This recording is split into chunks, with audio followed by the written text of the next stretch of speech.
I'm making my way through testing different game consoles on the recently released Powkiddy X18S, a clamshell device that has enough power to emulate PSP, Dreamcast, and even some GameCube games. If you haven't already, check out my recent videos such as my first impressions on the Powkiddy X18S, plus testing on PSP and Nintendo 64 games. Today, I'm looking at a selection of 11 Dreamcast and 9 Saturn games on the Powkiddy X18S to see how they hold up. If you like this video, hit the like button, subscribe to the channel and my second channel, JimRPG2, where I put up longer versions of the games tested. I'm going to start with Dreamcast first, and the emulator I used was Redream, which can be found on the Google Play Store. There is a free version and a paid version for about $5. The main difference here is that the free version plays games at the original resolution and there is only one save state, and the paid version allows for higher resolutions and more save states. As you'll see in my testing, a number of games do look better with a resolution bump, and the Powkiddy X18S can handle this, so I think the paid version is worth the $5.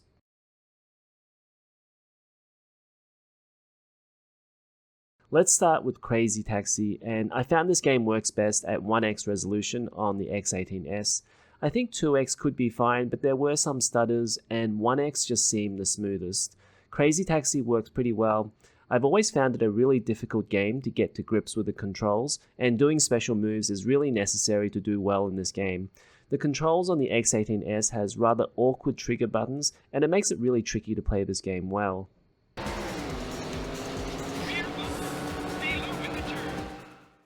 Daytona USA was next, and I was kinda disappointed. The game feels like the handling was tuned for an arcade wheel with force feedback, making the handling incredibly jerky, and I stopped after a couple of races.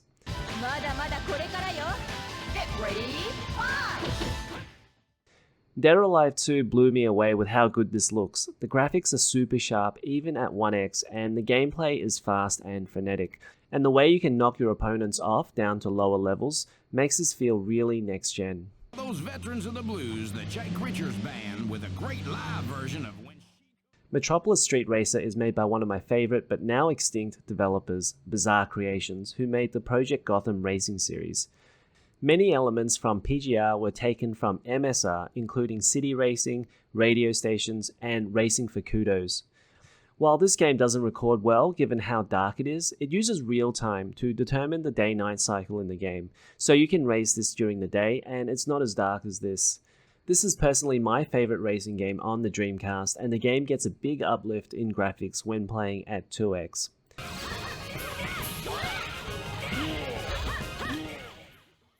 Power Stone 2 plays really well at 3x resolution. I didn't really have any issues with this one, so you could say the emulation is just about perfect here.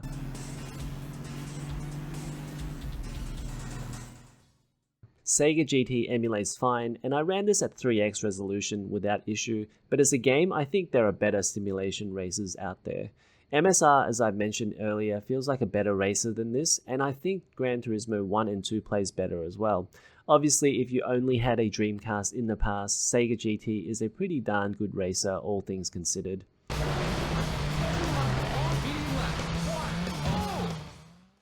Sega Rally 2, like most of the other games here, emulates well, and I ran this at 3x without any frame drops. This game handles much better than Daytona USA, so I'd much rather play this. However, I consider this more of an arcade game that I pick up and play, rather than a deep rally game, and for a rally game, I'd much prefer to play Colin McRae on the PS1 or PSP. Norman to serve. Sega Sports Tennis 2K2 runs perfectly well at 2x resolution, but I'll give the edge to Virtua Tennis World Tour on PSP just because that game runs at 16:9 aspect ratio. But in performance and how the games look and run, they are very close.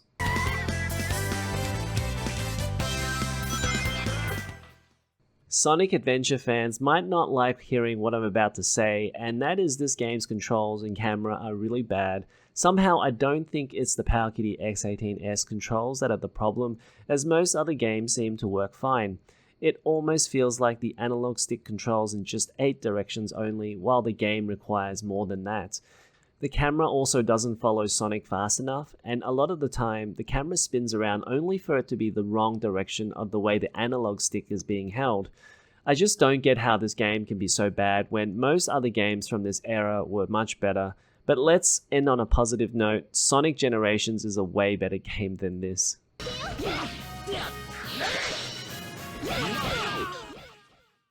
Soul Calibur is still a very impressive game. Just look how well it still holds up, especially at 3x resolution. That makes everything super sharp. I'd still say Soul Calibur Broken Destiny on PSP is the one to play over this, or even Soul Calibur 2 on GameCube, but the first game on Dreamcast is still amazing.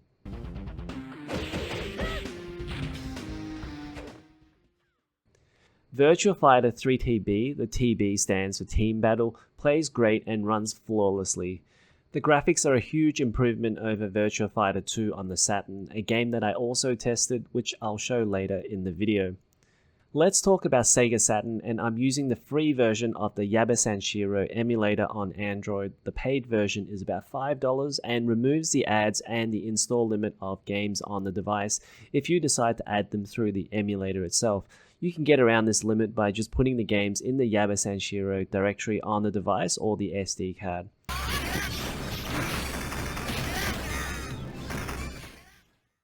The first game I'm showing here is Guardian Heroes, and you can see the huge jump in quality in graphics between a Mega Drive game and a Sega Saturn game. Guardian Heroes is a pretty fun beat 'em up that plays a bit like a cross between Golden Axe and Streets of Rage, and includes some interesting features like RPG leveling up and branching level paths.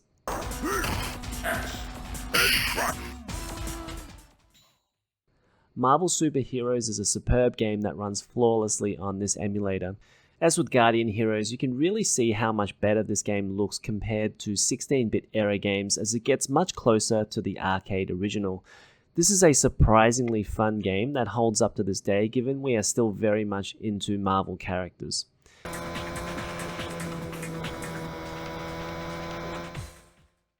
EA's Need for Speed hasn't aged very well, but many older 3D racers don't. This game emulates fine, and there are even some interesting features like the ability to turn off the HUD completely, allowing the player to enjoy the graphics, but overall it's not really something I'd play anymore.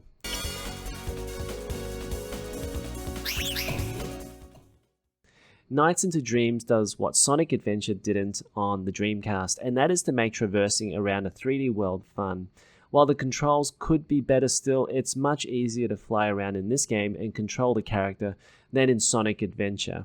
Despite the game having had releases on the PS2 and other platforms since, the Saturn version is still worth playing.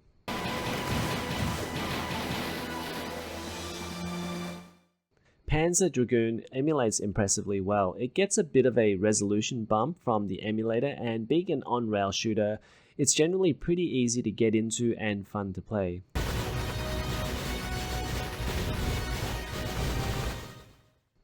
It's easy to see why Panzer Dragoon Zwei is held in such high regard.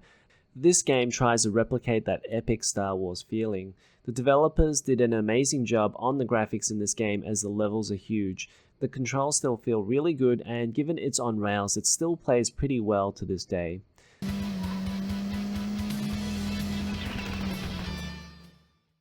Sega Rally on Saturn is a pretty good game that almost holds up given how good the handling is.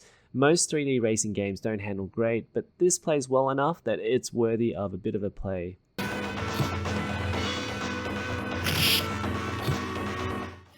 Street Fighter Collection bizarrely contains Super Street Fighter 2, the Turbo version as well, and Street Fighter 2 Alpha Gold.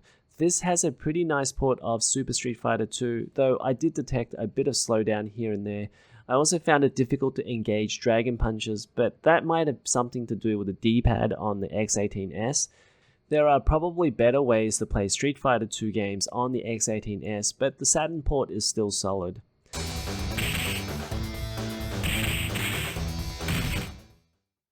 Finally, Virtua Fighter 2 looks pretty good in higher res, and it is kind of fun going back to the roots of this series. Despite the fact that the characters don't have very many polygons, the game is a pretty big upgrade over the first game. Overall, I found that Dreamcast and Saturn worked really well. On Dreamcast, you can play everything in at least 1x resolution, and games look pretty good like this. Some games can be played at 2x and 3x resolution, and the bump in resolution makes games look really good. On Saturn, performance is generally pretty good from the games I tested. I've read that Saturn is hard to emulate, and there may be other games that don't work as well, but from what I have tried, Saturn seems to work pretty well on the X18S. That's it for this one. If you like this video, hit the like button, subscribe to the channel, and I'll see you in the next one.